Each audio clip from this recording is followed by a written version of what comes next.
አዶናይ ለዘማሪ ገብረ ዮሐንስ መኪና ከነሹፌሩ ቻሌንጅ አስጀምራለሁ በሚል እንቅስቃሴ ልክ እንደጀመረ አክሮስ ሚዲያ ሁሉም ሰው በነገራችን ላይ ሙቭመንት ነው የጀመረው። እኔም ይሄ ሶስተኛ ነው አራተኛ ቪዲዮ ነው ስሰራ በጣም አሪፍ ሃይፕ ነው የፈጠረው።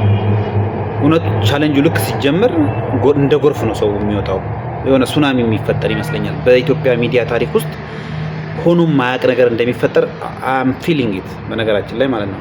በጣም ብዙዎቻችሁ በነገራችን ላይ በጣም ልባችሁ በቃ ንጹህ ቅን እየሆነ እየመጣ ነው እና ኢትዮጵያ ውስጥ እንዲህ ያለ መሰማማት መደማመጥ እየጨመረ በየጊዜው እያየለ መምጣቱ ሰይጣን እያፈረ መምጣቱ በነገራችን ላይ በጣም የሚያስደስት ነገር ነው እና አሁንም ደግሞ ሌላ ነገር ሰርተን በድል በኩራት የምንሄድበት አንገታችንን ቀናም አድርገን የምናወራበት ብዙዎቻችን ማለት ነው በኩራት የምንነጋገርበት ቀን ይመጣል ብዬ አስባለሁና በጣም አሪፍ ነገር ነው። ከዚህ በፊት ባሉ ቪዲዮዎች ላይ እኔንም ደግፉኝ የሚል ሐሳብ አቅርቤ ነበረ እና እዛ ሜሴጅ ላይ ያየሁት ዩቲዩብ ቻናል ላይ ማግኘት አልቻላችሁም እና ሊንኩን አገናኘው ምናምን እያላችሁ እየጻፋችሁልኝ ያላችሁት ይኸው ሊንኩን አገናኝቻለሁ። አሁን እኔንም ሰብስክራይብ አድርጉኝ፣ ደግፉኝ።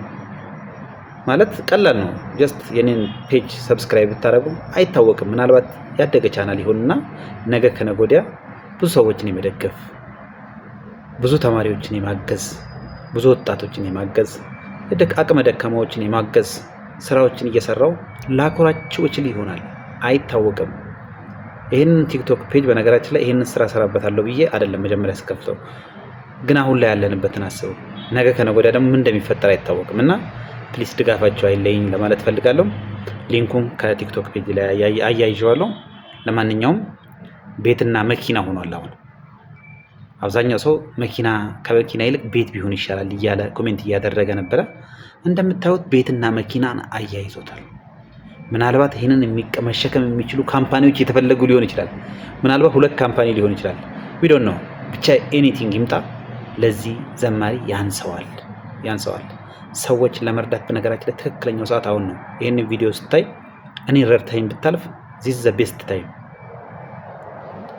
ልክ አሁን ቻሌንጁም ሲጀመር ልክ የመጀመሪያውን ቪዲዮ እንዳየቅ ኢሚዲየትሊ ፔጁ ላይ ገብተህ ክሊክ አድርገህ መደገፍ ነው። ሰዎች ስታገኝ ስለዛ ነገር ማውራት፣ ከዛም በኋላ ድጋፍ እንዲመጣ ሰዎችን ለመርዳት በነገራችን ላይ ቤስት ታይም አሁን ነው። ችግራቸው ሳይከፋ በፊት ብዙ ኦፖርቹኒቲዎች ሳያመልጧቸው በፊት ምናልባት ወዳጆቻችሁን አስቡ እስቲ፣ ጓደኞቻችሁን፣ ወንድሞቻችሁን፣ እህቶቻችሁን፣ እናትህን፣ አባትህን ተመልከት እስቲ።